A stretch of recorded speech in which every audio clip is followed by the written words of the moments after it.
LegacyMaker, the all-sports network, presents a SIRTOBA media production where the struggle is real to be awesome.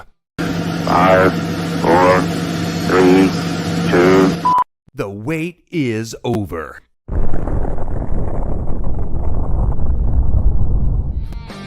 Are you giving it to Dale Earnhardt Jr. because he piggybacked off of his dad's name? The only difference was because there was a junior at the end and not a Z.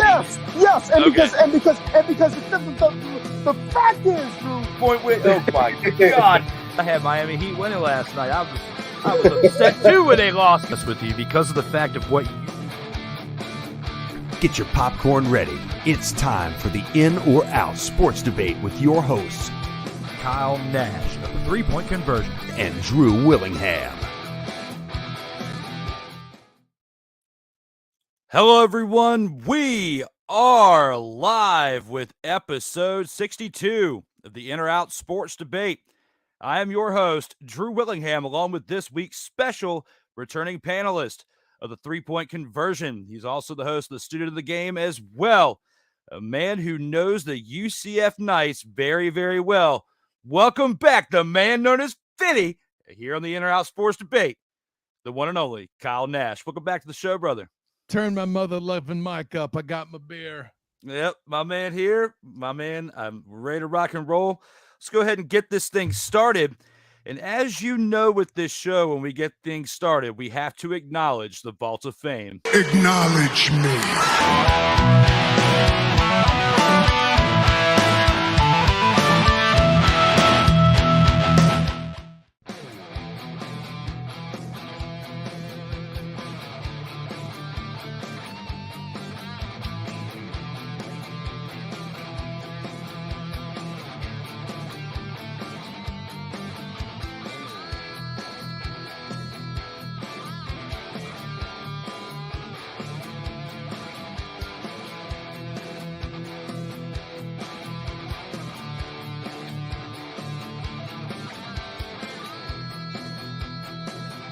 This is why this show is so important, and this is why I am personally validating and vouching for this show. If you are anybody in media, sports, professional wrestling, anything, you need to be on In or Out Sports Debate with my man, Drew Willingham.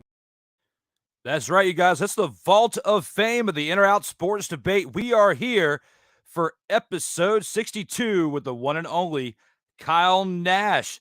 And with that said, you can check us out here on the LegacyMaker Sports Network on Facebook, Instagram, TikTok, Twitter, and Twitch, as well as LinkedIn and the LegacyMakerSports.com. You can check out the In or Out Sports Debate on Facebook, Instagram, TikTok, Twitter, and Twitch as well as the audio platforms on Apple and Google Podcast, Spotify, Amazon Prime, Anchor.fm, and you can download them individually on iTunes.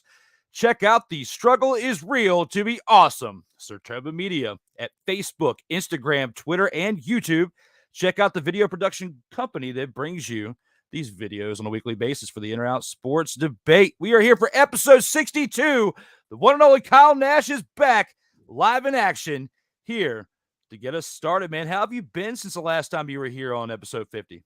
Listen, lots of stuff going on, as you can imagine, Drew, and I can tell you this, I'm officially confirmed to be covering my 6th Cure Bowl with the three-point conversion, so look for that a week from Friday there, especially if you happen to be a fan of UTSA or Troy or FCS football in general. Look out for that. That's going to be a good time all the way around. But listen, Drew, just like last time, let me remind everybody, it's In or Out Sports Debate. Who's the winner? You? Me? All we know are two things. A, Brian Snow is not the winner, and B, America's the winner.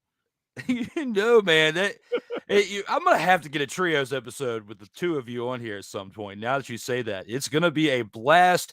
Some point in 2023, Kyle Nash, there's 52 weeks in a year. We're going to find one of them. Get the two of you here on the In or Out Sports Debate. We're going to settle these differences here on this show. It's going to be a blast. It's going to be fun.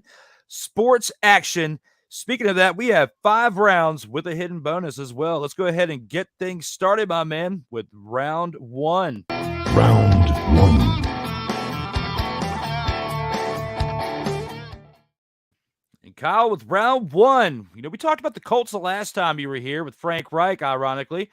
And this time we're going to do it again, this time with Jeff Saturday is not the answer at head coach for the Indianapolis Colts. How do you feel about this one, man? Are you in or are you out on this one? See, this is why I started the show making fun of your good friend Brian Snow, who personally I enjoy as well. Let me be clear about that, because I knew it's going to be a rough night for me having to make fun of my offensive line brethren. Let me show you my credentials again, okay? But yeah, no, when it comes to Jeff Saturday and being the answer, I am definitely a fat kid in dodgeball. I am out.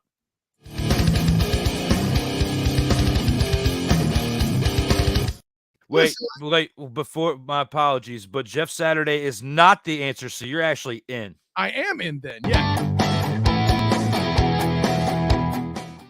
But then we got to flex the video muscle of Drew Willingham. America wins again. You know who did win for a minute there? Jeff Sunday, though, when he won his first game coming out of the gate. No one expected that. Not even the Spanish Inquisition, even they were surprised. That's right. I can even do Monty Python schmack on this show. That's how free and clear we are on In Out Sports to Date. But I'm finding all the positives to bring one very firm negative. Of course, he's not the answer. Listen, the only reason why he was brought in the building is because Jim Irsay wanted somebody familiar. He wanted to make a splash and make waves. And I'm not saying there's a little bit of tanking involved, but there might be. I can't throw that out. Heck, before he got here, they brought in Yosemite Sam Ellinger at quarterback. What was that all about? And listen, I was pretty sure if Saturday didn't come in that Matt Ryan was all but retired, and all that changed for about 30 seconds. He even had the opportunity to be Jeff Monday for a minute and then lost that game. Listen, at the end of the day, Jeff Saturday wasn't the answer. Coach, I don't think anybody's shocked. And let's be honest, obviously there's other coaches probably more deserving of the job.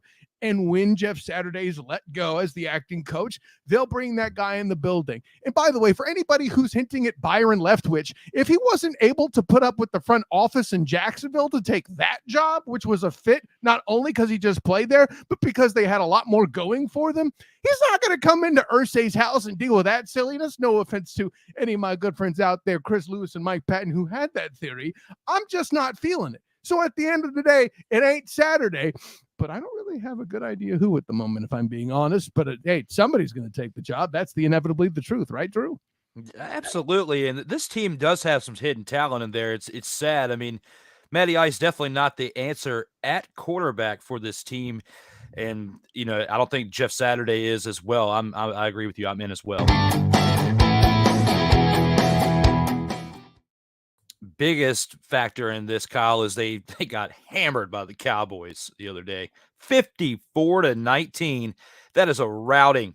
Cowboys are a great team, but they're not that great. I'm sorry. Not a team that should be smacking you around for their 5th most points franchise history ever in a game by 54 points, beating you by a total 35 points. It is definitely a smack in the mouth, is what Pat McAfee would say on the Pat McAfee show. Smack in the mouth. And that's what I must say. They got smacked in the mouth. You got the Steelers that beat the Colts as well on November 28th, around that Thanksgiving time as well. The Eagles barely did beat the Colts. I mean, that was that game that we thought that Jeff Saturday, was doing pretty good because he had beat the Raiders the previous week in his first game. That's why you were saying Jeff Sunday. But ever since Jeff Sunday got that win, he's lost 3 straight games to those Eagles, Steelers, and Colts. And now this team is the dismal days continue as they are 4-8-1, and they do not have a chance now. I mean, unless they went out and win the next 4 games, which is going to be tough. I don't see them going to finish the year 8-8-1. That's the only way I see Jeff Saturday being in contention for keeping that job at head coach. And you got to face the Vikings next week. You got to face actually after your bye week, you're on bye week this week. You got the Colts versus Vikings when you come back. Then you got the Chargers, which you should win that one. The Giants, which have been a great team, surprisingly, they were on the up and coming, but nobody saw the Giants to be as good as what they were. And definitely that contest between the Commanders this past weekend was a great one that one deserved to be a tie the way that it ended out. I mean, the Commanders had a couple chances where they should have pulled it out. They had a 10-0 lead to start it out, but that's another topic for another day. And then they got the Texans. The Colts have a Texans on January 8th to finish the season. So they should win 2 of those 4, but with that, you're going to be 6-10-1. So, Yeah, well, no. 7-10-1 or whatever. Or no, 6. Yeah. 6-10-1. 6-10-1. Yeah. 17. Yeah. Listen, the fact that there's no 500 anymore is confusing for everybody, Drew. This is a judgment-free zone on that. I'm with you, buddy. But I can't blame them for at least trying the Matt Ryan experiment because it went well for them for the first, I don't know, season, and we'll call it 17/17, right? Old Man Rivers was a touchdown away from beating the up-and-coming Buffalo Bills, if you remember correctly. And if they had a quarterback that can move better than Old Man Rivers could at the time, when that pocket opened up in front of him in that playoff game, literally any other quarterback in the NFL, except for maybe Thomas Edward Patrick Bieber Brady II, might have been able to run for the first down with that. But Old Man Rivers was not going to flow, thus then the Bills win. Carson Wentz, for all the trash that gets talked on him now, rightfully so, and then for what happened in Jacksonville that I saw in person watching him melt down, up to those points, he was, I'm not going to say prolific, but he was doing the job with Jonathan Taylor having an MVP caliber performance that year. And then Jonathan Taylor got hurt. Then multiple linemen and receivers got hurt to open the season, and they got collapsed and shut out by the Jacksonville Jaguars. Another game I saw in person where they were beaten for the 8th straight time in Jacksonville. But yeah, for clarity, guy, I got to tell you, it wasn't about this was his publicity stunt. I liken it to the Jags with Tim Tebow. Yeah, I mean, I can't take anything away from what you said. We both agree with what this is when it comes to a publicity stunt. I mean, he got his chance. He's one and done, more likely. I don't see Jeff Saturday as a head coach again in the NFL unless he wins out. If he wins out, shuts us all up, then they finish up 8-1, then we'll see. They're going to go in the playoffs. They're out of the playoffs regardless. Unless the hellfire happens. If I grow wings, I'll fly to your house and do the show in studio. There you go. Okay. All right. Yeah, we'll see how that happens. We got to grow wings first. You're going to have to put some extra special sauce in that cup to make that happen in order to honor that command that you have there, my man. But with that being said, we've had a blast this first round one, starting off 62 with my man Kyle Nash. Let's go ahead and take this into round 2. Round 2.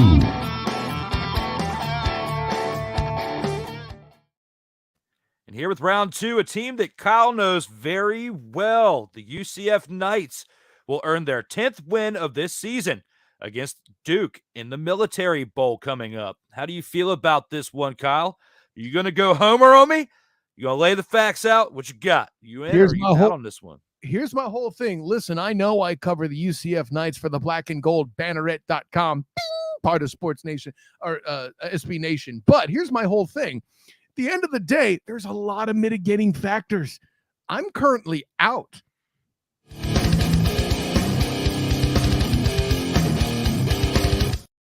Now, I will grant you this, Drew Willingham. I haven't done all the research I need to on Duke to know what they are as a football team yet. But here's what I do know.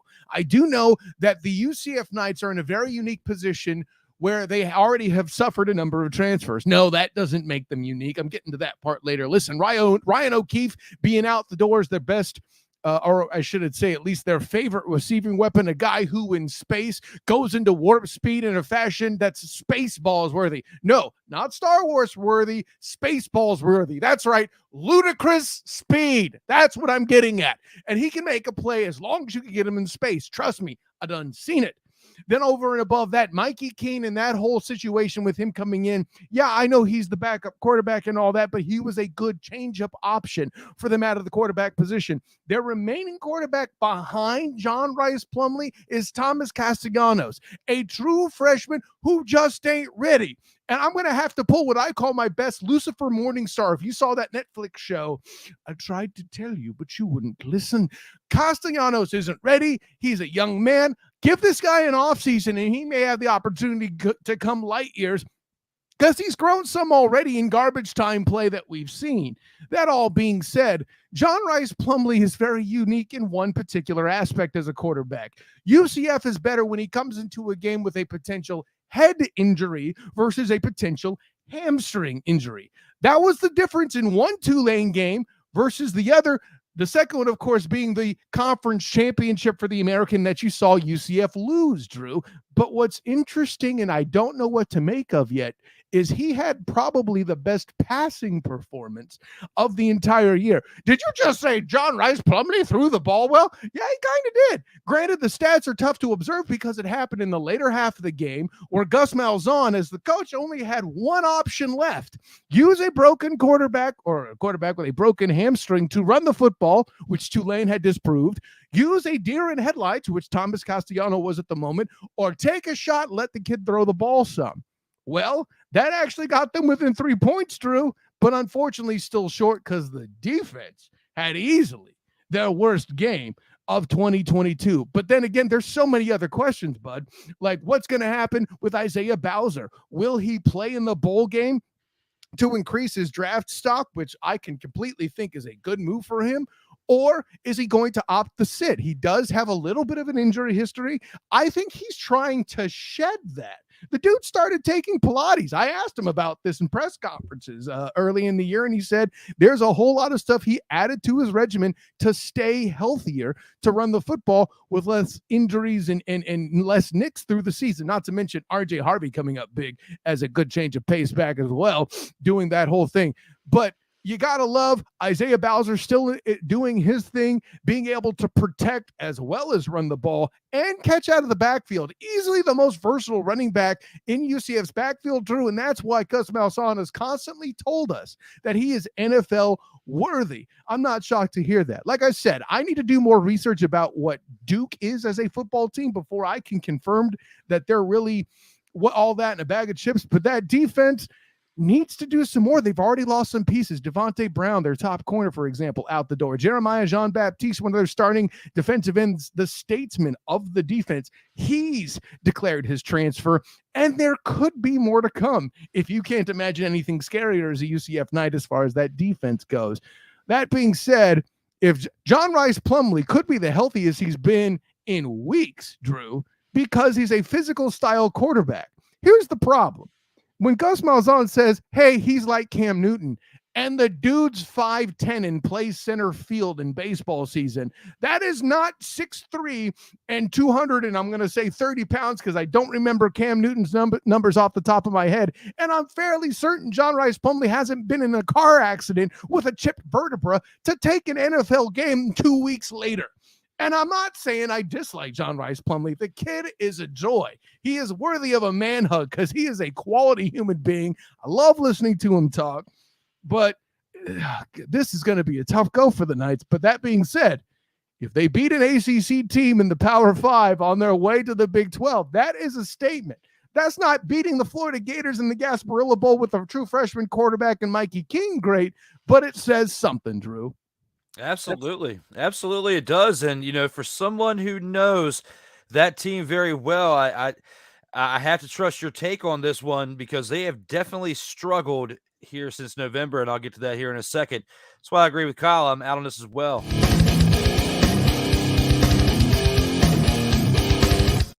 You know, looking back on the Kyle, like November 12th, I feel like was their highlight of the year when they beat the 14th ranked Tulane back in November. And ever since then, when they had the next game after that, playing Navy, they lost a heartbreaker there by a field goal.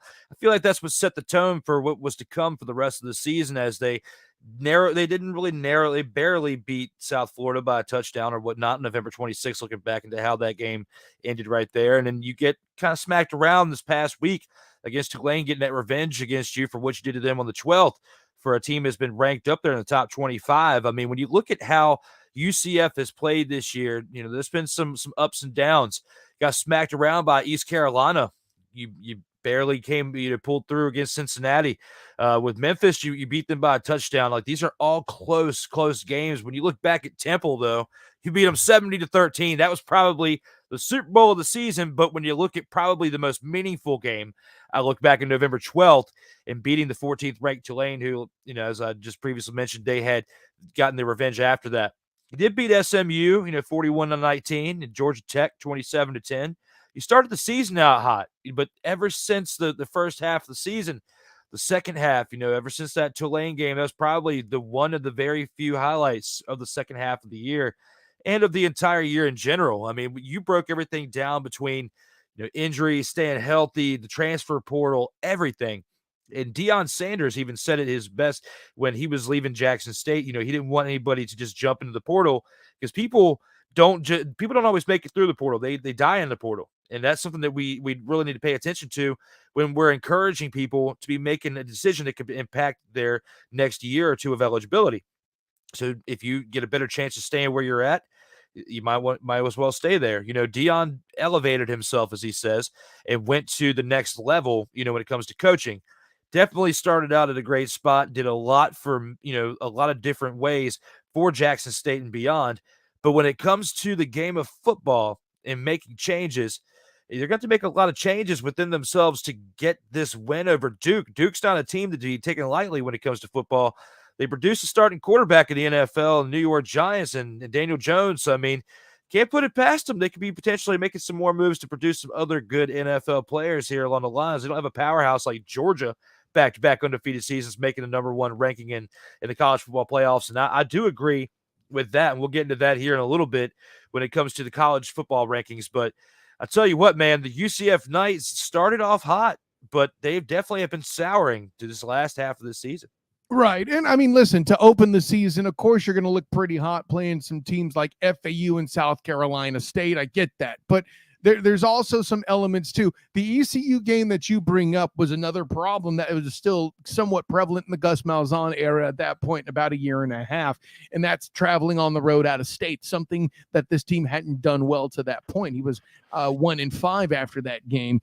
And listen, that game was all turnovers. Not to mention East Carolina's receivers. Mark me, Drew Willingham. You're going to see some guys called on draft. I'm going to say the second day of the draft, maybe reaching into the third, but there's going to be some East Carolina players that get pulled out of there. And that's the reason why they were winning a lot of the one-on-ones where SMU didn't. I can break down the fact that there were 4 passes defended, 3 in the end zone alone in that SMU game, but I don't want to drag people down too much with those details. But here's the punchline, my friend. As the season went on, it opened with an offensive line that was struggling, and John Rice Plumlee can hide those mistakes because the dude runs like a punt returner, okay? I said what I said. I don't care how short he is. I don't care that he doesn't look like a track star in all the ways that might imply. I'm not going to go there. But the punchline being this, my good friend. As the year went on, the offensive line did get better. That's how you beat a Cincinnati. By the way, one of the assistant line coaches, a former UCF center. That was an interesting podcast, let me tell you. If you want to see me talking to Jordan Johnson on the Black and Gold Banneret podcast, check it out on your pod platforms, that whatever pod you listen to, Black and Gold Banneret podcast. Anyways, but that all being said, what went downhill was John Rice Plumlee getting less healthy and with his running ability, because he was hiding the weaknesses in the offensive line. But Kyle, every one of them, well, not all of them, not the left tackle, Tylen Grable, but Ryan Sabonis, an all-conference first-team right tackle. I don't care. I like the guy. He's also 6'10" and was getting regularly leveraged. What you told me once again is that the American Athletic Conference doesn't watch action in the trenches. They watch stats. And you got exposed like Janet Jackson in a halftime show by naming him a first-team all-conference, especially ahead of Matt Lee at center. And former tackle converted to guard and kicked inside, Sam Jackson, 6th-year man. That's right, Drew. Both their tackles are 5th-year transfers coming in. More portal. Hey, at the end of the day, they were still upgrades, but that offensive line was struggling. That Navy loss was them getting exposed. And when John Rice Plumlee got pulled and Mikey Keene was sacked 4 times by one dude who had 5 tackles that day, John Marshall. You'll never hear that name again, but it does sound kind of like John Wick. Amazing that he played for Navy. That military background's awesome. And don't get me started with the Holy Hauler. That was that miracle catch by Alec Hauler, the tight end. But to beat South Florida. And listen, I know I've been so harsh that I've been accused of being a South Florida fan. It's an insult and a compliment at the same time, Drew Willingham. But all of the above to say this. This team is they're going to compete against Duke. I don't think they're going to win. What I'm going to be looking for Knight fans out there is to see if Gus Malzahn can hit that portal and do that recruiting like his hair was on fire. His words, not mine. And actually, while his hair is being on fire, he needs to grill some beef and get some offensive and defensive line help in there as well now. That's going to be interesting to see how that pans out, but bring them back to the portal. When it's used correctly, it works out in the favor. When you look at like Joe Burrow, Tua, like these ones in recent history that have made transfers, and and going on back to when it really was starting to become popular when Cam Newton did it. Now Cam's out of the league, but when you look at the ones that actually did it the right way, paid off.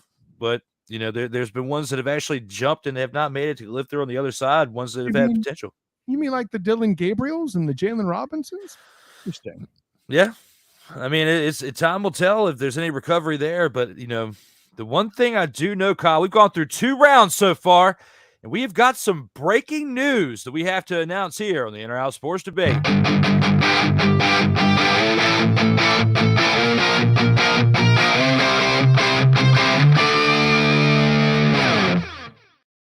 Kyle Nash, that breaking news is this. Next week, episode 63, Tuesday, December 13th, 8:05 p.m. Eastern, the normal time. Episode 63 will be here. Joey Raymond returns to talk some football, basketball, collegiate, and professional levels as well. But Kyle, for your shade that you threw on my man Snowman, I've got a very, very special gift for you and the fans watching live or syndicated. Kyle Nash, this one is especially for you.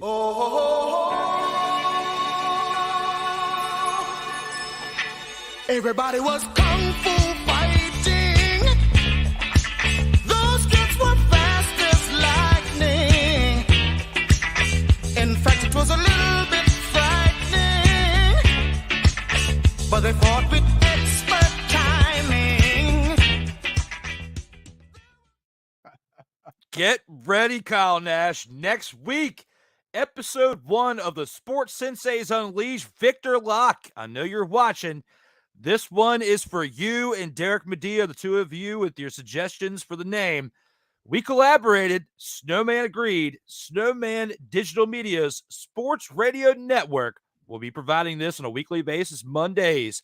Starting next week, episode 1 on 12/12/22, 1:05 p.m. Eastern. The Sports Senseis Unleashed. Kyle, I know you've got a lot to say about that. Go ahead. Tell us what you're thinking. Listen, first of all, I'm going to lead with this. You know who else wins again? America. Listen, I could say what I want about the Snowman, but you two are fun. And at the end of the day, if I'm ever on that show, I could come in like show enough and tell Snowman what's up. Who is the master?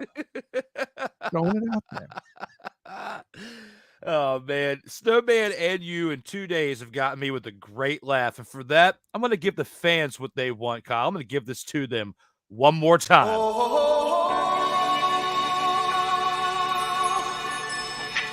Everybody was kung fu fighting. Those kids were fast as lightning. In fact, it was a little bit frightening, but they fought with expert timing. There you go, fans. That's for you. Thank you, Victor and Derek, for the suggestions to what now is what turned a weekly appearance of me doing guest spots on Snowman in the Morning. Now is turned into the Sports Senseis Unleashed. Again, next week, episode 1, 12/12/22, 1:05 p.m. Eastern on the SDM Sports Radio Network. Snowman D. Willie live next Monday. Digging it. I need a shovel. I dig it. Well, speaking of digging, we got some more digging to do right here, my man. Let's get back into the trenches here with round 3. Round 3.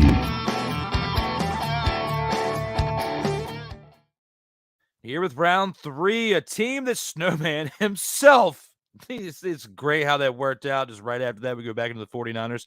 The San Francisco 49ers won't win the NFC West with Brock Purty starting at quarterback. How do you feel about this one, my man? Are you in or are you out? Listen, I'm a unique position to comment on Brock Purty. especially the fact he was carried by Breece Hall at least once in a bowl game under head coach Matt Campbell at Iowa State. But I'm going to be out.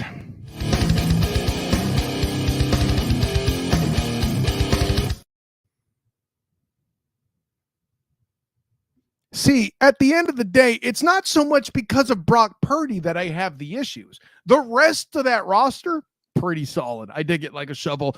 I still have my Niners stuff showing. The rest of the red is a 3-point conversion shirt. That wasn't the 49ers. But the punchline is this.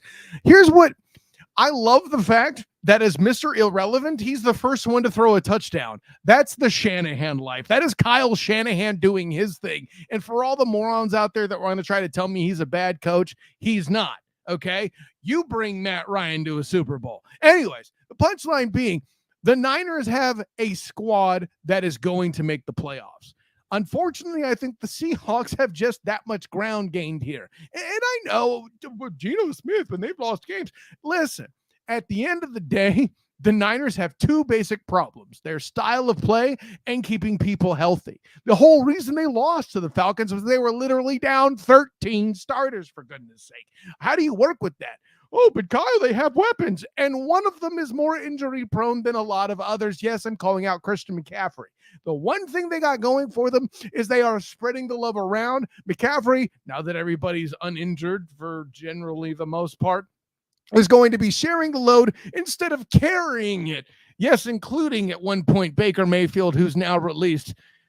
Trust me, Panther fans, you're better off with that happening. But at the end of the day, I like what Shanahan's doing. The Niners will make the playoffs. They will make some noise. God help the Cowboys if they come across the Niners again. Oh, that's just a bad matchup. But they may make noise, Drew, but I don't think they're going to win the West. They don't need to make the noise in question. Yeah, Snowman, like we butted heads yesterday on Snowman in the Morning Plus edition, the one that was the last one leading into that awesome promo that we just looked at a few minutes ago. That I'm sorry, Kyle, throwing shade back and forth. Snowman, my man, we are having. This is for the fun game. I know. But I will throw some shade with Snowman on this one when it comes to this, and I always will when it comes to this. Homer picks with 49ers. He said they were going to win out this season. I love you, Snowman. But when it comes to the San Francisco 49ers won't win the NFC West with Brock Purty starting at quarterback. You disagreed with this, but I'm actually agreeing. I'm in. Kyle, they won yesterday. The team did great. They did their job. Okay, as to quote the great legendary cheater, Bill Belichick of the Patriots. Okay, he did it. They did it. They did their job. He played his part. Kyle's laughing. I'm throwing him back up here just for a second. But yeah, he's laughing in there in the green room as I say this. 49ers, they won yesterday, but it's just like the beatdown of the Colts, but the exact opposite. This time, you got a rookie quarterback who's playing a very pivotal role, like kind of like a Joe Flacco-esque role of like what the Ravens did and what they needed when they won that Super Bowl. I mean, that's kind of like the closest thing I could think of recently of a team that has someone that was early on in their career. And look at what happened to Joe Flacco after he won that Super Bowl in I think that was his second year in the NFL. Then this is Brock Purdy's first year. The last time I think a rookie had success in the NFL, and he was a 28 or 29-year-old former bag boy quarterback, St. Louis Rams. Give it up for Kurt Warner. That's who I'm talking about. 1999, greatest show on turf. That is who I'm talking about. The last rookie that really did it. But when you think about rookie sensation, quarterback, going to do things to take this team to the next level, you're down to your third string quarterback. This is what I argued with Snowman yesterday. Yeah, you had Jeff Hostetler in New York back in the day to help get the New York Giants there. And yeah, you had Kurt Warner come in for Trent Green. Got the Super Bowl, greatest show on turf. Of course, you can drive the keys to the Cadillac when you got greatness around you, which helped elevate Kurt Warner and brought the best out in him, as he later proved when he went to the Arizona Cardinals that it wasn't a fluke for his first few years in St. Louis. Put it all in perspective. Third string quarterback.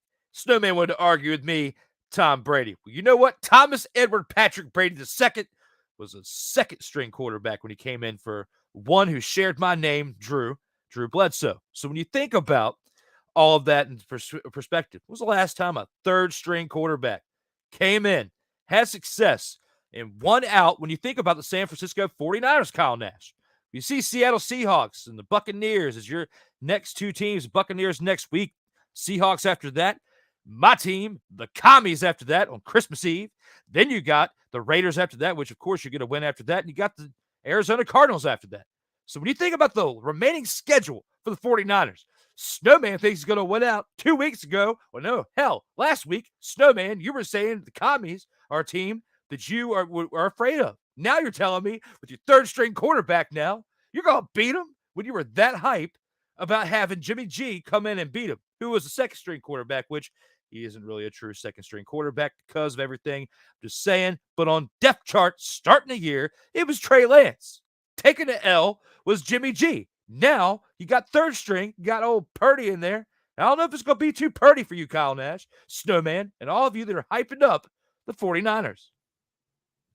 I had to get hyped. We finally disagreed, Kyle Nash. It was your turn to get the heat. Flames was up.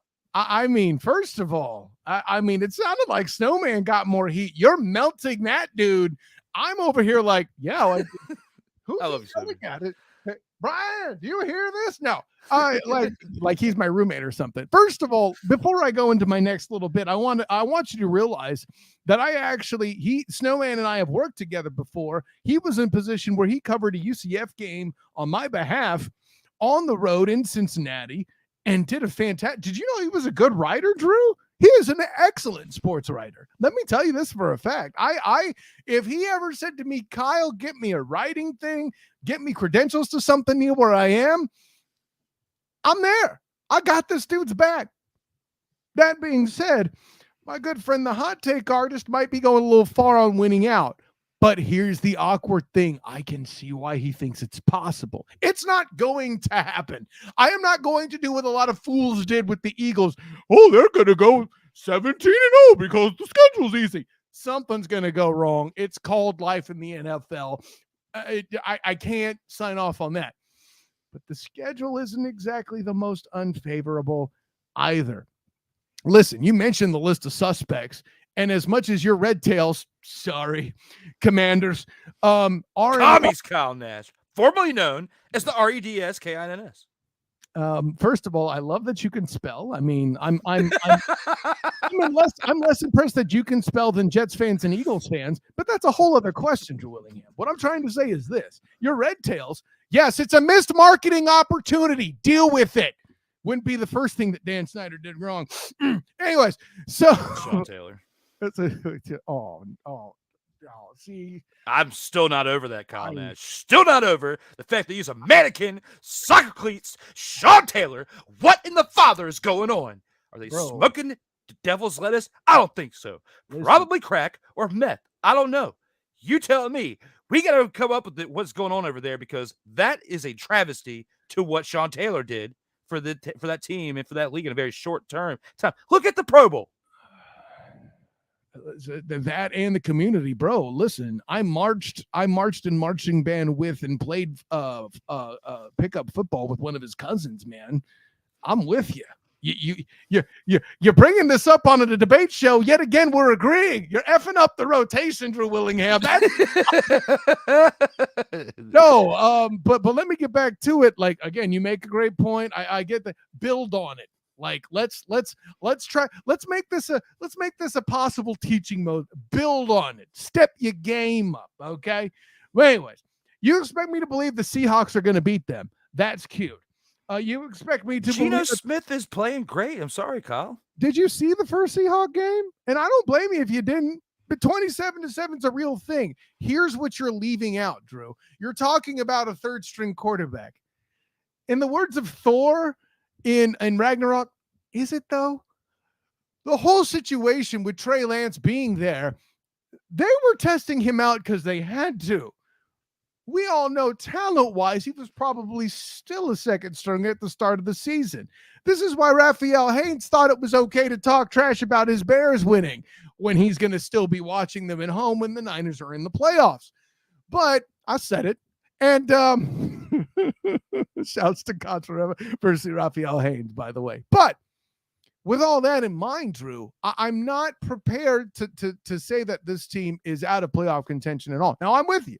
The Seahawks have started too strong. I really think they'll finish the job and win the division. And, you know, this isn't me, but winning out, I see why he thinks so. The schedule ain't great.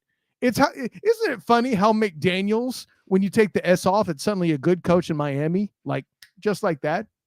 Anyways, so if you expect me to believe in Kyler, you're playing too much Xbox. If you're expecting to believe in Josh McDaniels as a head coach, you didn't see him when he was bad in Denver.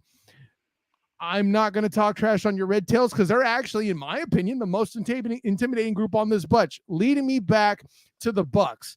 You saw what it took for them to slink past a team quarterbacked by the Red Rifle himself with very few other offensive tools. That defense isn't going to decide to fold up 14 like the Saints did. That being said, I don't think it's going to win out either. But yeah, I'm in the awkward position of understanding where he's coming from. The difference between me and the Snowman, I can turn my fan hood off for 30 seconds.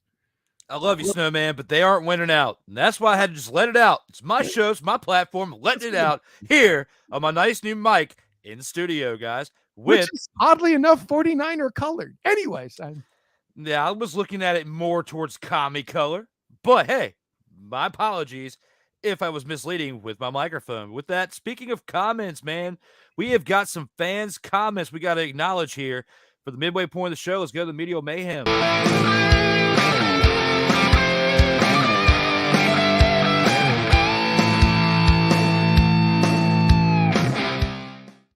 With the comments here, Kyle is lighting up here in the chat zone. We have got a new commenter. Hey. Ike doesn't give a fuck. That was nice name, Ike. I like that. Ike doesn't give a fuck. That kind of sounds like if I were to pick a band to take this dude's name, Disturbed has got it, and his name should be sung in Ike doesn't give a fuck. Fuck. Doing there. Listen, he likes Ramon Reigns so much. I know you do the clip, but let me try my voice acting. When it comes to the commenters, acknowledge them. Absolutely. And Kyle, you know what? You hit it right on the head right there. I want to play it, but it's not the time quite yet for Kyle Nash to be acknowledged into the Vault of Fame. We'll save that one for later. Nice for you to join us. Ike doesn't give a fuck. Fuck. All right, now back to the next comment. Melvin Turismo's back. Yo, like the dope ass name. He likes your name. Ike doesn't give a fuck. Fuck. I'm sticking with that. I like that. For some reason, Ike, you've got some things turning in my head. Thank you for coming on the show as a commenter. Drew and Kyle, knock it out of the park, fellas. Darrell, thank you for showing up for the comment right there.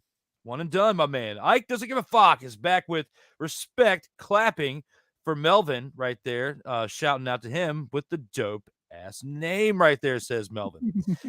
Back to this. Saturday needs to get back to the booth, says doesn't give a fuck. He's not wrong. I like him as an analyst. I really do. Yeah, and when you look back on it, you know, he might as well have this speech for it. What's that? Playoffs? Don't talk about it. Playoffs? You kidding me? Playoffs?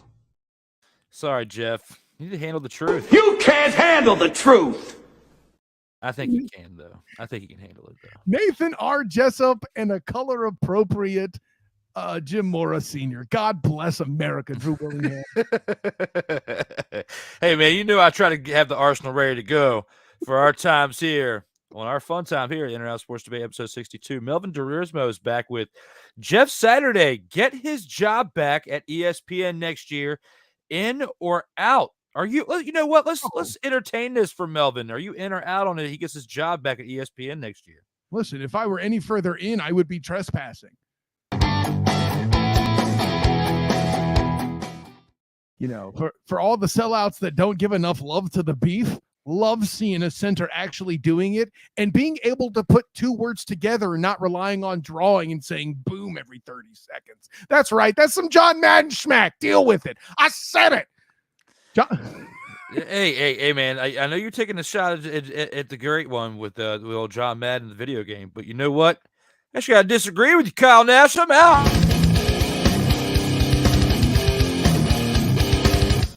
Let me tell you why. The reason why I'm out is if he continues to go about this way of losing 54-19 like he did on Sunday, I feel like he's going to take the year off. Just need a break. Get back to that. Like, probably made a few extra dollars doing the coaching that he did as coming out of the booth. Because I mean, why would you take a job for less pay? I mean, let's just get real. I mean, head coaches get paid pretty well in the NFL. Definitely getting paid more than he was getting paid for peanuts to do the high school coaching job that he was doing. Before this, he has experiences calling plays on a different level. You skipped the ladder rungs really well, Jeff Saturday, but I'm out. Take a time off, Jeff. Think about this one before you go to the next network. Oh, no, man. Listen, if Urban Meyer can find a job back, and trust me, I sat through that year, okay? Ain't nothing wrong with Jeff Saturday getting his. I'm just saying. Absolutely. Rod Uncensored Podcast is here to say what's up. Met Rod through the Snowman of the Morning Show. Thank you, Rod. I also joined his episode last week. Was on there for a little bit. Hope everything is doing well with you, Rod. He says, Tom Brady, the GOAT. Y'all saw that clutch passing TD. I mean, he definitely was clutch yesterday, but that saw the first 3 quarters too. Next. Yeah, and it was, we'll get into that here in a little bit. We got a topic here for the bonus round. You stick around with us, Rod. Melvin Turismo says Tom Brady is not the GOAT, according to Snowman. And to acknowledge that, let's go ahead and do that with this.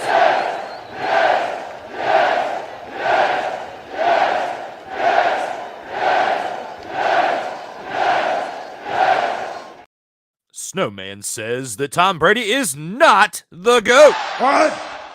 He says he's not the GOAT. What? You know what? Say what again? Say what again? What? I don't know how many more whats we could throw in there to acknowledge the fact that Snowman thinks that Joe Montana, or in the Waterboy as they say, Joe Montana, is the greatest quarterback of all time. Snowman, I'm sorry, I love you, brother, but when it comes to the quarterback, the greatest of all time, you're stuck in the 90s. You need to get more relevant in the millennium, because for the past 10 years or so, people have acknowledged one Thomas Edward Patrick Brady II as the greatest quarterback of all time. Yeah. You might want to get stone cold ready there, Drew. What? You found a topic where I agree with the Snowman. What?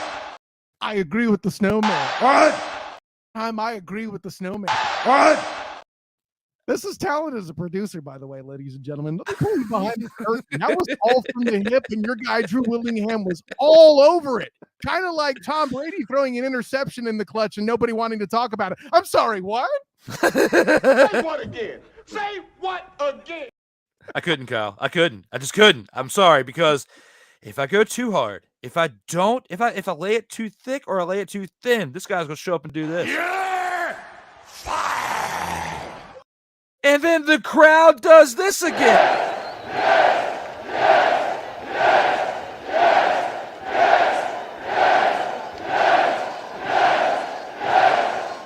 And just when you think the dust is settled, you got this guy telling you this. Would you please shut the hell up? Thank you, Chris Jericho. With that, I'll go ahead and move on to the next comment. Ike doesn't give a fuck. Fuck is back with Don't Get Me Started on TB12 Diva. You know what? Thank you, Ike. Thank you so much for that, because so many people need to know this. You should know your role and shut your mouth. Can't tell him enough, man. Can't do it. With that, Wiesel Hefe has joined the show. Says, hey, Drew. What's up, my man, Wiesel Hefe? I've been on the show a couple times. Met him through the Snowman in the Morning Show. So what is up, my man? Victor Locke, thank you for being here in the comments and watching, being faithful from the Snowman in the Morning Show as well. Victor's a longtime friend of Snowman's, and Snowman's been on my show a couple times. I've been on his show countless times trying to help Snowman, collaboration-wise, as a brother network, sister network, whatever you want to call it, help each other grow within the ranks of this together. LegacyMaker Sports Network, SDM Sports Radio Network, together, a little bit of collaboration definitely helps us go and achieve our dreams. When it comes to Victor, again, says, now that is magic, and I know what he's talking about. The time frame that he posted this, it was back when I was playing the video of Snowman and I the Sports Senseis Unleashed. And shout out again to Victor for that suggestion, because it's not really usual for that. But when it came to your suggestion, it came back in a flash, just like this guy. I'll be back.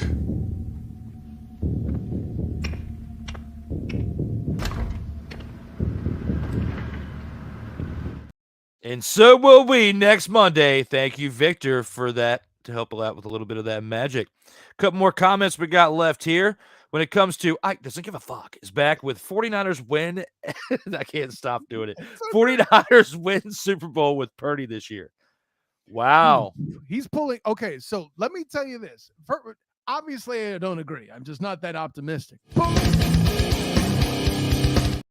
But Rob Stats Guerrero was on the Student of the Game podcast in my NFC West preview and said that this team reminded him of the Ravens in question with Joe Flacco. I get it. By the way, the same ones that beat the Niners in the Harbaugh Bowl on the strength of Jimmy Smith, handling Michael Crabtree in the end zone like he was a sex offender. But I digress. Anyways, so I'm still bitter. Let it go, Drew. What I'm trying to say is this. Trying. That was a hard comparison. There is a similarity between those teams, no question. And from that standpoint, Ike's comment holds water. I'm just not that optimistic, because the problem is the AFC team he'll be facing will certainly be quite the force to be reckoned with. I agree with my man here, Kyle. I'm out on this as well.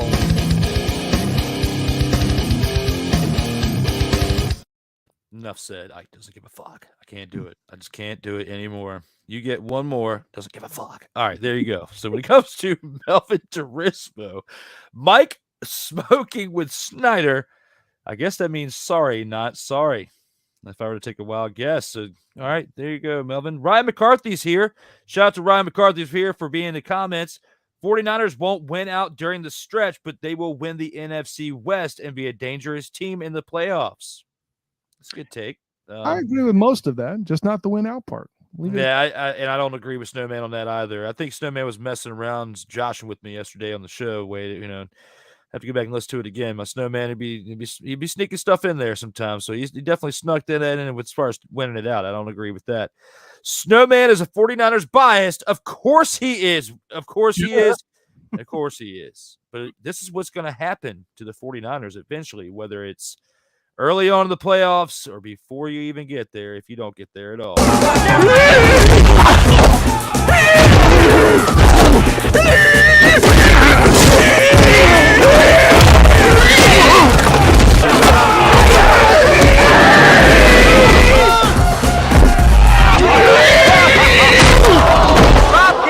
Looks like Boucher knocked him out cold.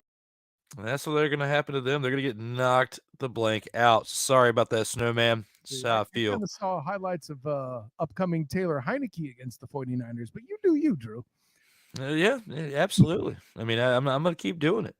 Ike, do your impersonation of David Caruso's career. Yeah, and hey, doesn't give a fuck. Might be able to do it. I don't know. We'll see how it goes. But with that, guys, thank you for the comments here. Midway point of the show. We got to take this into round 4 and see what we got going on there for the By the Numbers segment as we are in episode 62. Round 4. For round 4, the By the Numbers segment, Curtis Crawfish Crider is the greatest athlete to ever wear the number 62 in all of sports history. How do you feel about this one, Kyle? Are you in or are you out? I am out.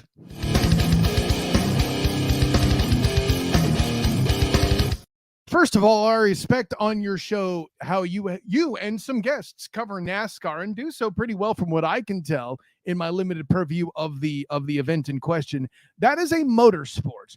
Athletes don't exist in motorsports. Drivers do. And I'm not taking away from the talents of drivers.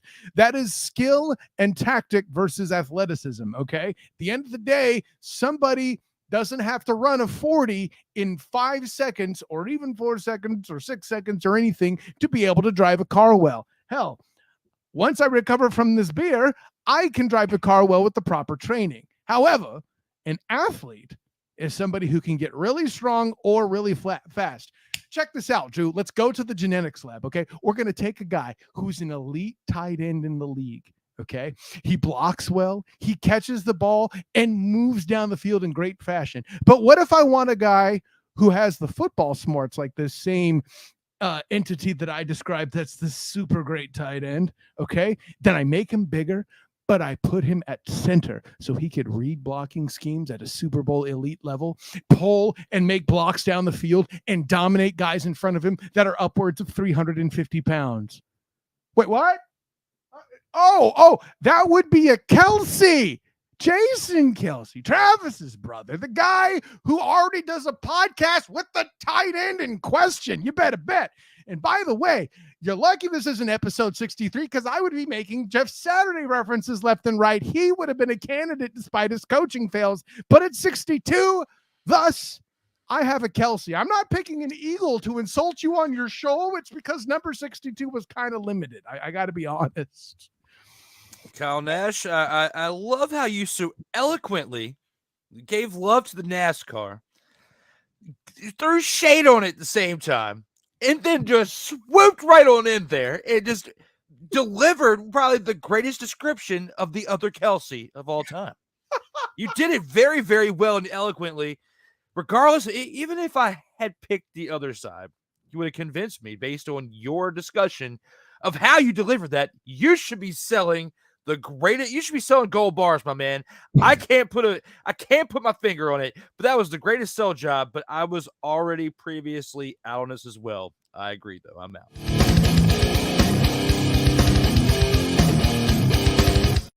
Kyle Nash delivered that so well. I'm just probably going to take this next minute just to pretty much take my hat off if I already had the hat on, just to say Kyle Nash, man, just stood up here like the real Slim Shady. Would you please stand up?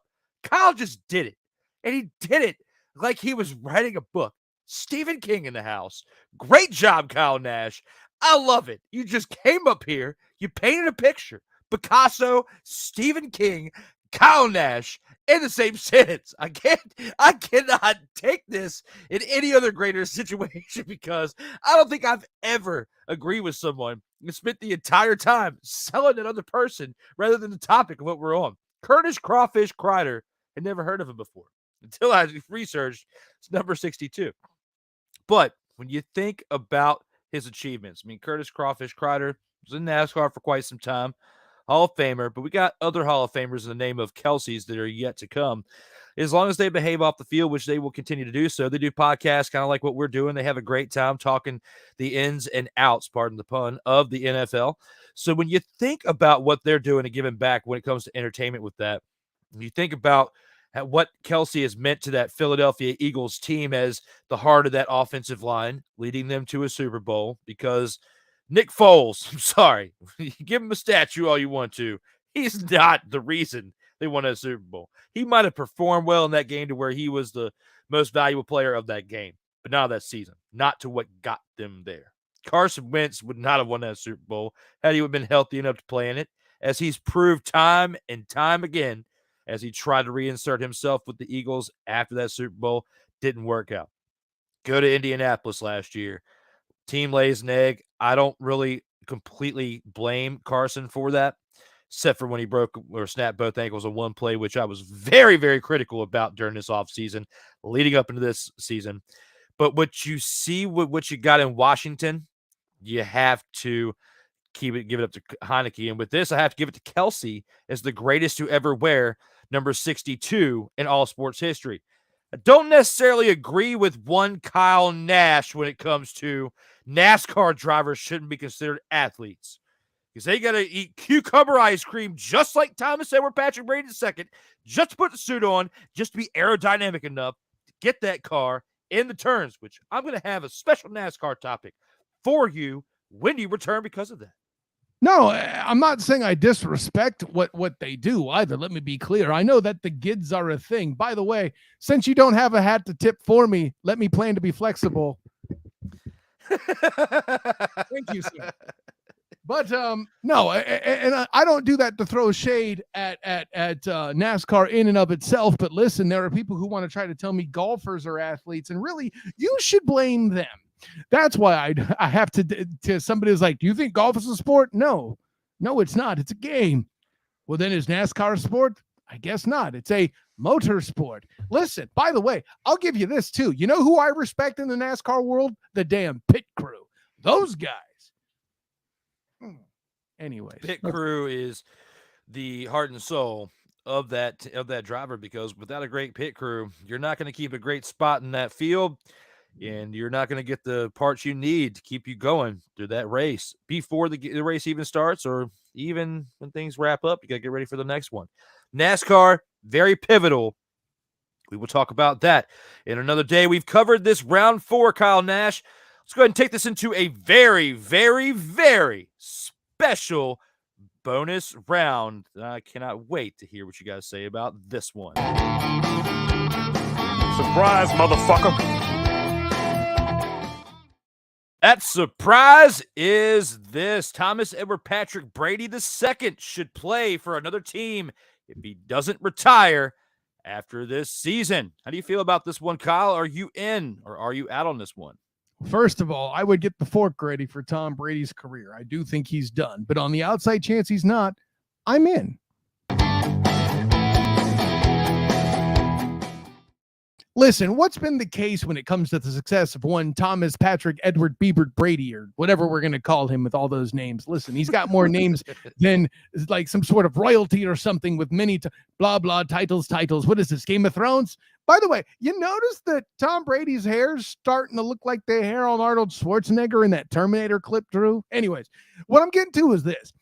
When he came into Tampa to get them to their Super Bowl, he had a pretty much elite roster, both sides of the ball. When he got as far as he did was nearly let back into the Super Bowl by way of Cam Austin fumbling the ball twice, and then Matthew Stafford having an amazing connection to finish that game off and put the Buccaneers at bay. He had an elite roster on both sides. He doesn't have that anymore. In order to be that successful, Tom Brady needs a lot of help in a world where there are mobile quarterbacks to hide the decline of offensive line play that now exists in the league. And listen, this isn't me going, back in my day. I don't think it's the O-line's fault. I think it's been by way of rules and such where there's less contact in camp and practices. What I think it's come down to is the stone-footed quarterback that can't run like that and is nearly 45 years old isn't really, well, for lack of a better words, kind of obsolete in the NFL. And this isn't me throwing shade at Tom Brady in and of itself. Listen, he's an intelligent player, and he's a guy that accounts for those things every single snap. Here's the problem. It's not working like it used to. There's a reason why he's having a dang tantrum on the sideline on Monday night and losing by 14 to the Saints, or excuse me, only 13. He got 14 to win the game.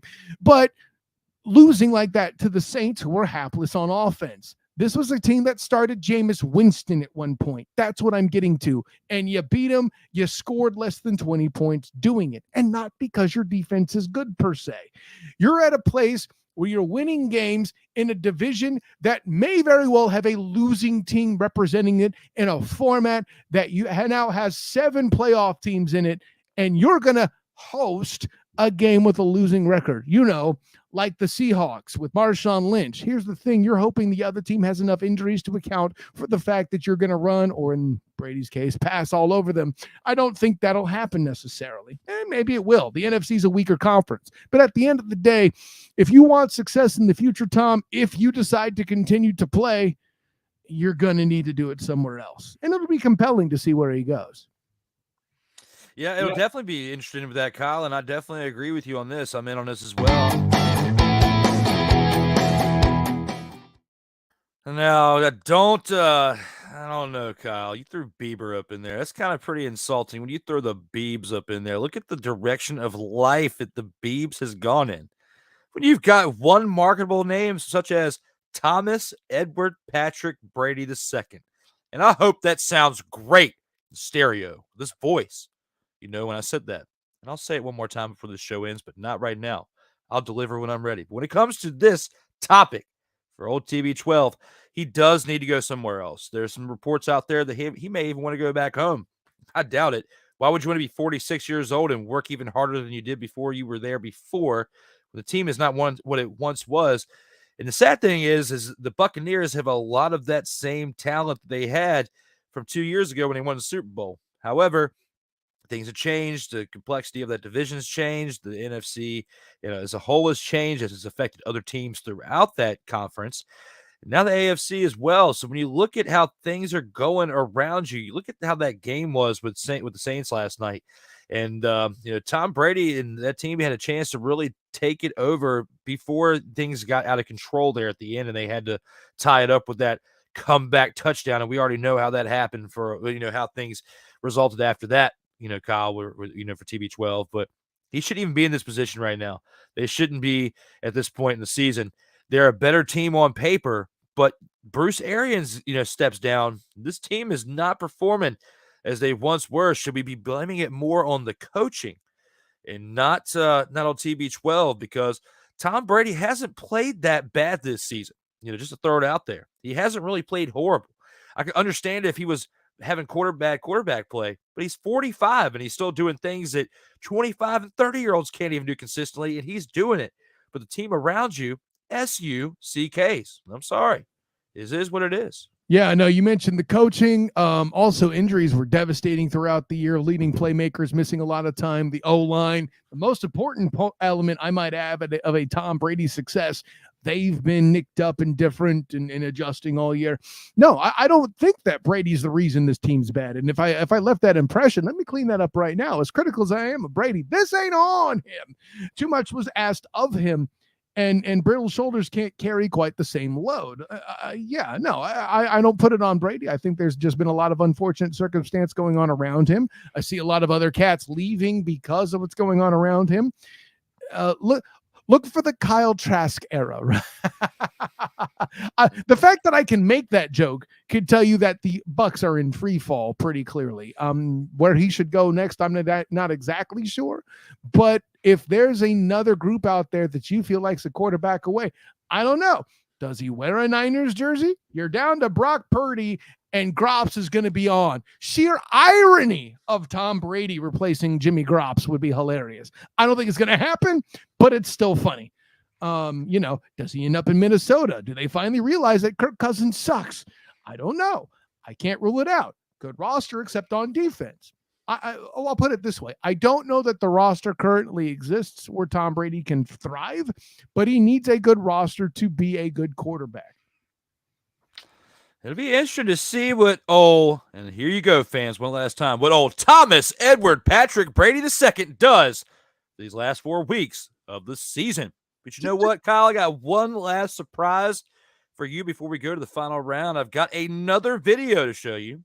Let's take a minute and look at another project that's coming January 2023. That is the Kayfabe Express. LegacyMaker, the all sports network, presents a SIRTOBA media production where the struggle is real to be awesome.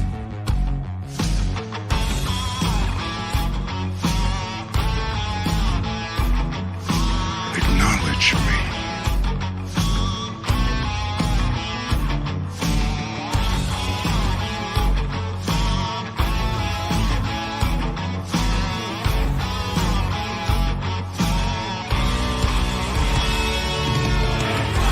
You should know your role and shut your mouth!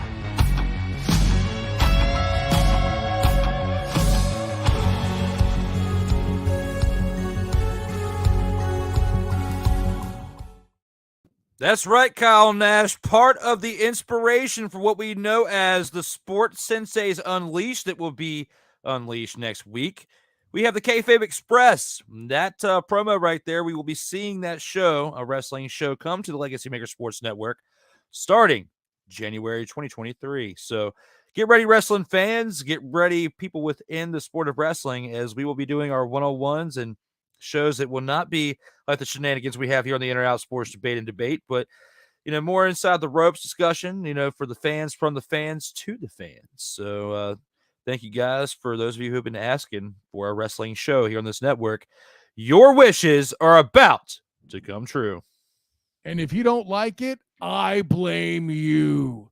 Yes, absolutely. Because when it comes to English, motherfucker, do you speak it? I need you to speak it, my man. Please speak it, because we got to get back to this final part of this show. That is the final round. Final round.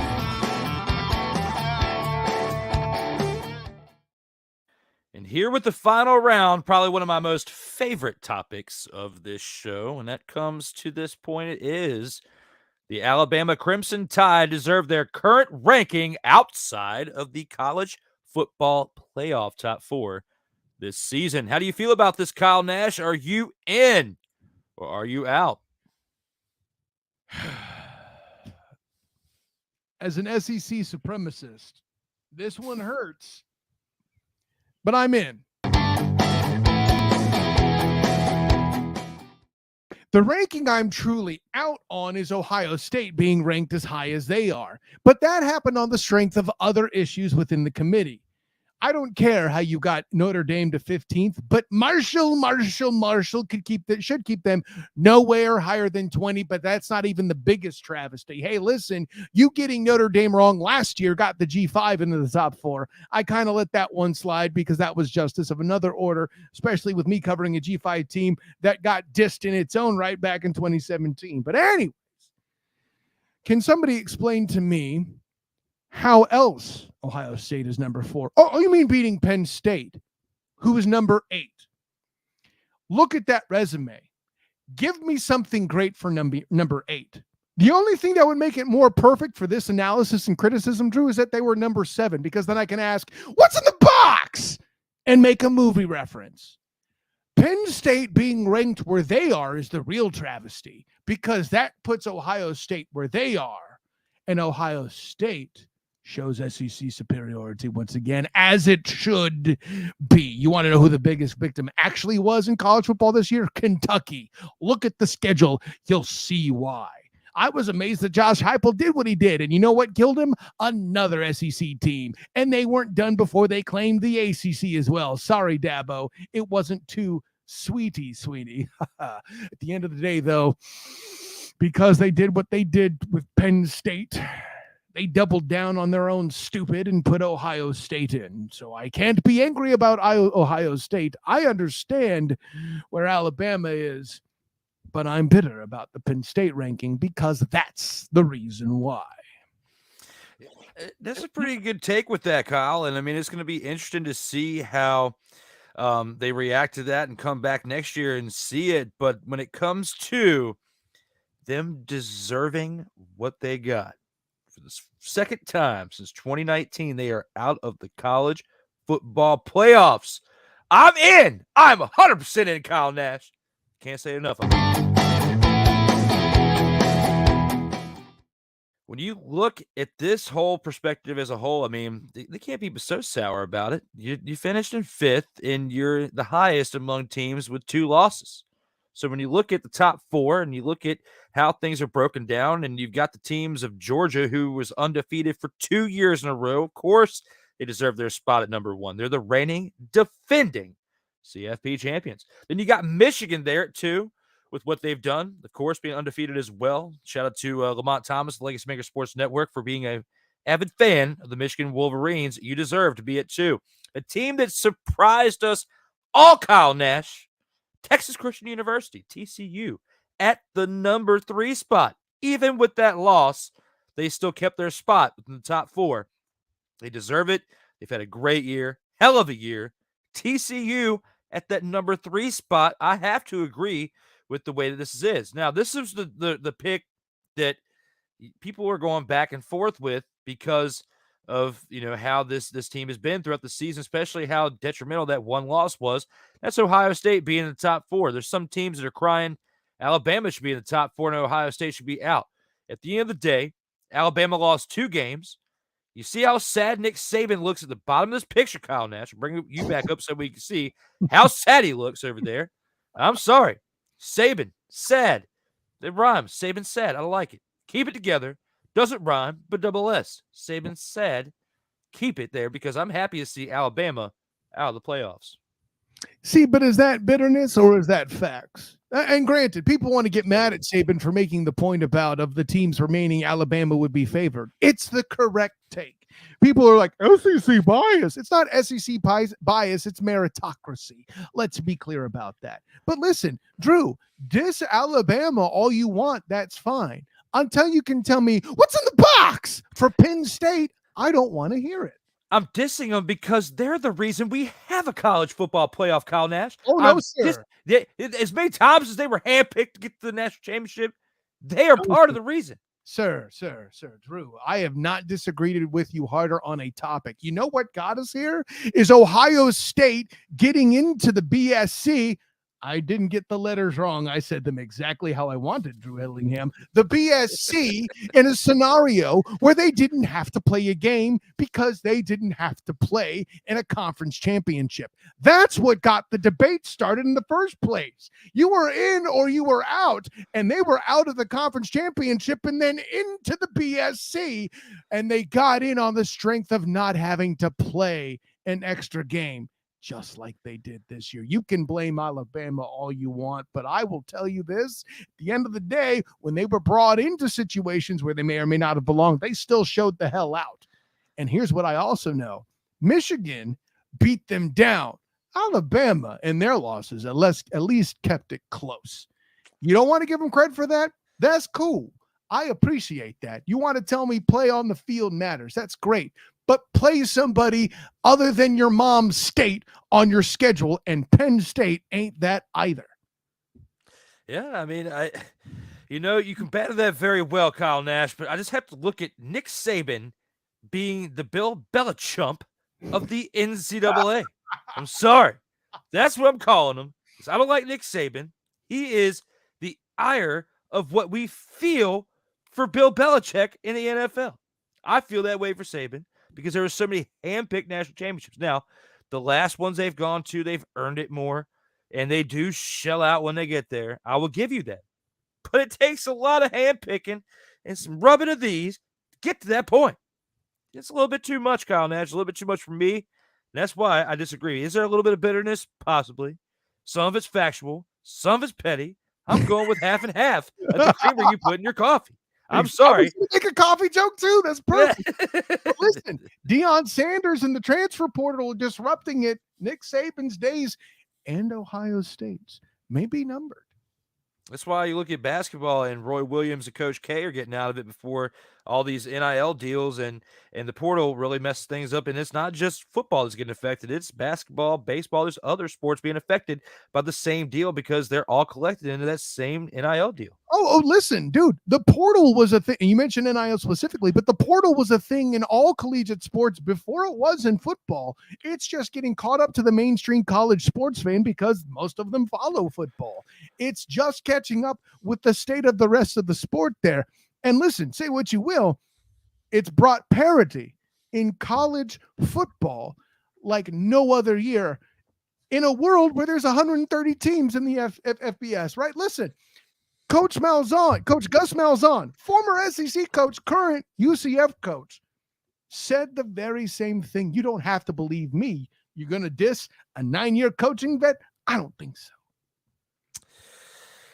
A lot of dissing has gone Saban's way in this show.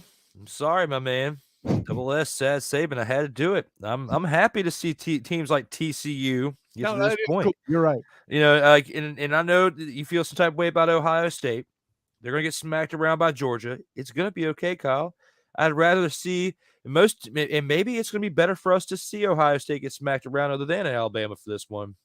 But the upset of those two games of that Final Four is going to be, in my opinion, TCU beating Michigan. It's going to be close. Yeah. I feel like they've got a great chance of doing it. I wish I would have had more time, but full-time work had me pressing for time today. I wanted to grab a couple clips from Snowman's show yesterday because I lit him up, and he was actually agreeing with me on this. We both agreed TCU is going to upset Michigan. It's going to be under 7 points, but it's going to happen.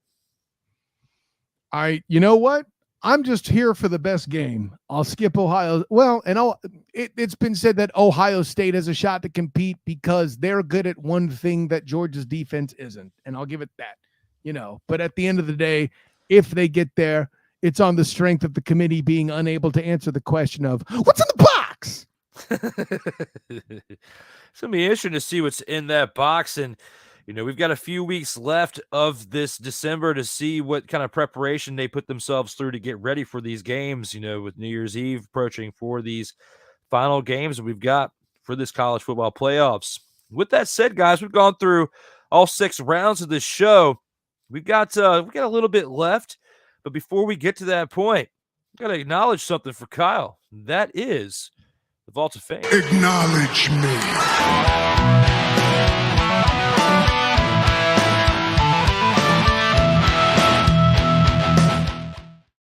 That's right, Kyle. As a returning guest on this show, you definitely know what is up next. Kyle Nash is now a 2-time Vault of Fame inductee as of this conclusion of episode 62 of the In or Out Sports Debate. Next comes some crazy graphics as we have the leaderboard here on the In or Out Sports Debate. Rob Johnson at the top, 12 episode editions. Made it back for episode 55 since you were last here. Rob holds the record at 12. Joey Raymond in second at 8 appearances. Number 2 spot to JR, Joseph Raymond. Third spot, our man, LegacyMaker Sports Network, James Brown with 4 appearances here for the 3rd spot on the In or Out Sports Debate. Tied for 4th, Darrell Owens, old D.O., the LegacyMaker himself, tied for 4th spot with Corey Mann and P. Alexander Wally of the Undisputed Champions. And now Kyle Nash is tied with 12 other panelists, as 13 panelists are tied for the 5th spot, the 2 appearances here on this show. So, Kyle, welcome back to the Vault of Fame and in a prestigious club there. I love the sound of it, but here's what I'm going to do. I'm going to challenge the Green Bay Packer fan as a 49er fan and hope to beat him just like the Niners have several times. I'm coming for you, D.O. We'll pass you up on the listing there. Look at Damn! Absolutely. My man is saying this probably in the corner. That's terrible. No, I don't think so. I don't think he's saying that. I think it's all good. It's just love up in here. But oh no, Dio's great, man. We'll have to have a little of a trios edition with him up here at some point. This is the toughest time of year, as you and I talked in the green room before we even went live. This is the toughest year because all of us who collectively have been doing bits and pieces of my show, we all cover football very heavily. We all have that mutual common ground, whether it's NCAA, NFL, CFL, coming soon XFL, all these different types of football, whether it's you or different types of avenues, me, we're all looking at it in different aspects. So a lot of football is going on, a lot of football talks going on. Thank you guys for being here, because when it comes to any other team, when it comes to so many things that happen when you get knocked down, they aren't who they thought they were. It comes into your head like this. That's why we took the damn field. Now, if you want to crown them, then crown their ass. But they are who we thought they were, and we let them off the hook. So let's not let them off the hook, Kyle. Hey, man. Let's stick with it. I play to win the game. I'm just saying. We've got a couple more things to go to before we get on out of here, Kyle. But the next thing, we got to acknowledge a few more comments we got here from the fans. If you're still here with us, which I know I can see the tally up at the top corner. What you got left to say in their comments? Bring them on out, fans. Let's see what you got with this very final part of the show with the comments. Mayhem culmination.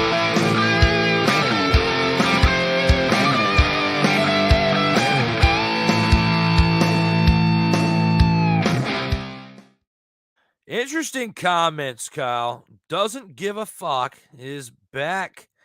And that is, with TB12 won't finish this season. It's a little bit of a ludicrous statement there, considering what we've seen. What do you think? If the Niners can injure Tua, anything is possible. Ain't nobody got time for that. Because they don't. I don't want it to happen. I do. If you can rule that out, you're a confident man, and I respect it. Tom Brady in the back of his mind is being an MJF, and I know like I'm going to take it into professional wrestling with another but current reference. MJF, Maxwell Jacob Freeman, feeling like he's better than you as he was looking CM Punk in the face earlier this year. This is how Tom Brady looks at you. Doesn't give a fuck. You may claim to be the best in the world, but I'm better than you. And you know it. And then you got a group of people that are supporters of TB12 collectively doing this.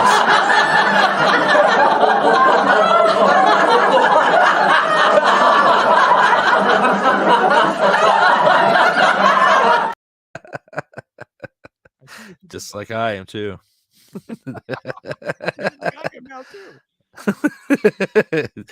With that said, the comments keep on coming. He says, thanks for the Disturbed reference. Best band ever. So he's giving me a shout out for doesn't give a fuck. So he likes what I'm doing there. So thank you, Ike. More, yes. Best last name ever, but trash picks. Doesn't give a fuck. All right, there you go, Melvin. You get your moment for that too. And even Ike says it. Form. He even commented with the capital fuck. So I have to do it for Ike one more time. Doesn't give a fuck. All right, I can't do it anymore. I'm sorry. I can't believe I even like improv that, but it has been a great time here on this episode. Panthers are coming, says Rob Johnson. To where? The first round? The first round pick of the draft, not the playoffs. Yeah, just for clarity. I mean, you got the Texans there too, but I mean, they also have a tie as well, so they've upped the game on that as well. So we'll see how that goes for Rob Johnson. We'll have to, when next time you get on the show, Rob, I might have to talk about this comment. I might have to bring this up to show you and ask you what was on your mind. 12/6/22. Ike with what looks like his last comment of the show. Oh no, he has one more. Now you talking with Wrestling Talk. Ike definitely likes it, and he likes with what we've had to say, especially with the directions of wrestling. Triple H is an example of nepotism, and I definitely take that into this direction. If Triple H was looking at you, he would say this: "You're a liar." Because it's not that unusual to marry into a family and have a job that you have. It's more unusual to see this. It's not unusual to be loved. It's not unusual to have fun with anyone.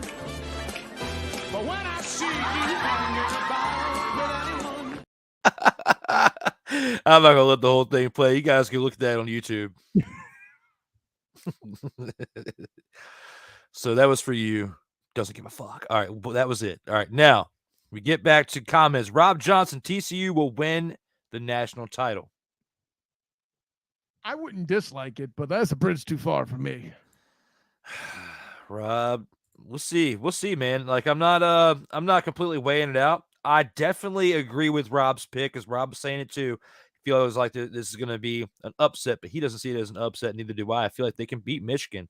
But if you get to that final game, the national championship game against Georgia, undefeated Georgia, back-to-back championship games, and they won last year at undefeated, they are going to be a powerhouse again and a very tough team to beat in that final game. It's all I'm saying is they couldn't beat a team that Tulane beat the conference championship. Hashtag I said it. Facts. Definitely, you're definitely on point with that. And that being the end of the comments there, guys, thank you to those of you who definitely were here throughout the show. Thank you for Ike for joining us. I can't say your name enough. I like it. I love it. We'll get back to that. Please come back, because I definitely liked pulling out the Disturbed references. But with that being said, let's go ahead and take this into the very final part of the show, and that is the final word.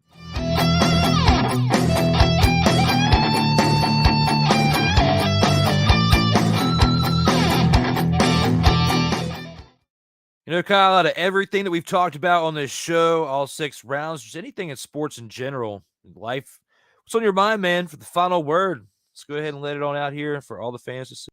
You know, I would have gone a different direction in putting the NFC South in their place and the fact that a losing team should never host a playoff game. But you could check out the latest episode of the Student of the Game podcast. I mentioned that in my intro, and you can listen to the first however long to consume that. And if you enjoy it, continue listening with Mark Mancini and on down the line. But the punchline is this. I'm going to go a different direction. For those members of the Jacksonville State community who are slamming Dion for accepting the job at Colorado, I would remind you of this. The problem is you are a smaller picture in a grander picture of actual social change. Hashtag I said it. Maybe I'm not the right hue to make this statement, but I'm going to make it anyway. Deion Sanders has done something to be a tide that raises all ships. In the past 3 years, he's been coaching at Jackson State. Historically, black colleges and universities have risen in athletics and sports in general, mostly football, obviously, to do things once unfathomable. Steal 5 stars from Power 5 programs. Heck, even Eddie George got involved in the action in Middle Tennessee State to start coaching in the HBCU ranks. And now you're angry at Deion for going to the next level. Yet on the other side of your mouth, you're going to complain that there's not enough representation of color in the Power 5 coaching ranks themselves.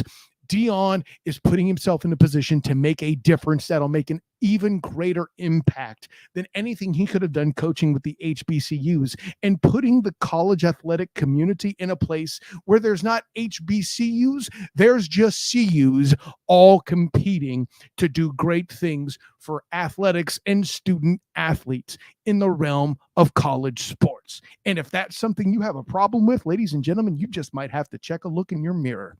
Holla at your boy. My man just dropping straight fire on his way on out the door. And I got to thank Kyle Nash again, as this has been a great episode. And I'm not even going to be biased. I even told him in the green room before him, like him as a guest on this show, definitely in my top 5 of favorites. And I've had a lot of them, had almost 30 panelists on this show. 62 episodes, guys. I could go back into the NFC East and talk about that epic beatdown, 54-19, the Cowboys laid on the Colts, as we talked about in round 1. Could go back into round 2 and talk about UCF and the team that they've been this year and a chance to get to double-digit wins to end the year. I could talk about things potentially not being Purty in San Francisco, pardon the pun. I could talk about, I didn't even know who the hell Curtis Crawfish Crider was leading into this episode. I could talk about Thomas Edward Patrick Brady II. Or I could lead it off to finish, talk about another one who's sad, and that is Sad Saban. But I'm not going to do that. I'm going to leave it alone. I'm going to be thankful, as it's the holiday season. Just had Thanksgiving recently, celebrating over 60 episodes of this show. 57 episodes this year. I'm going to finish off with 60 episodes before the end of the month, and got a great slew of guests coming up to finish the year and start the year. I don't know. I'm going to take a break, y'all. I don't even know if I want to take a break. This is too much fun. It's the highlight of my week. And I'm going to end a final word with that. This is the highlight of my week. I mean, I have a blast on Snowman's show, and the fact that we are doing the Sports Senseis Unleashed, I'm really excited about that, just to work with them on Mondays. But to keep this show going once a week now, not 2 and 3 and 4 episodes in a week, because it was fun, but it was a little bit too much fun. You know, got to compartmentalize it. But with my final word, I'm going to, show acknowledgement. Thank you to all of you, all panelists. Kyle Nash, thank you again for making time for me. And last minute, another shout to Kyle. He is the real MVP, because as my work was overloading yesterday, I could see it, and I hit up Kyle very early. I was like, hey man, you mind if we push the show back just an hour, just to give me a little bit extra time? And that time worked out, because had that not happened, I wouldn't have had enough time to get fresh, look like a legacy maker, and be ready for episode 62 with my guy, the one and only Kyle Nash.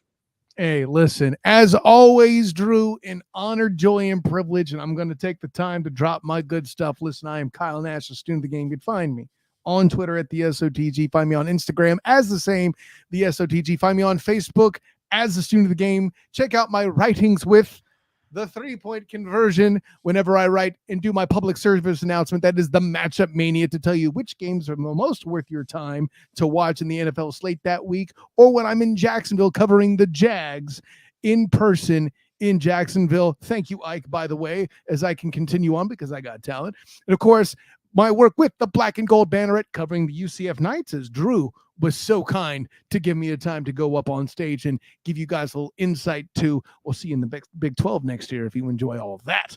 And then, of course, my work with Demosthenes Euclid with the Hilarity by Default podcast. We haven't done a lot of new recordings, but we have plenty in the can that's still coming out every now and again. Check out the Hilarity by Default YouTube channel for the required viewing show, a movie podcast. You'll enjoy that, I guarantee. And, of course, my work with A7BN Sports that also not only helps with covering the Jaguars, but deals with local stuff here in the Orlando area with my friend, Captain Chris Hill, and the Captain and Company Morning Show and Old School 101.com. Drew, an honor, joy, and privilege. Thank you for bringing me on board In and Out. LegacyMaker is always a quality product. I'm looking forward to the work you're about to do with the Snowman as a sports sensei. But until next time, class dismissed.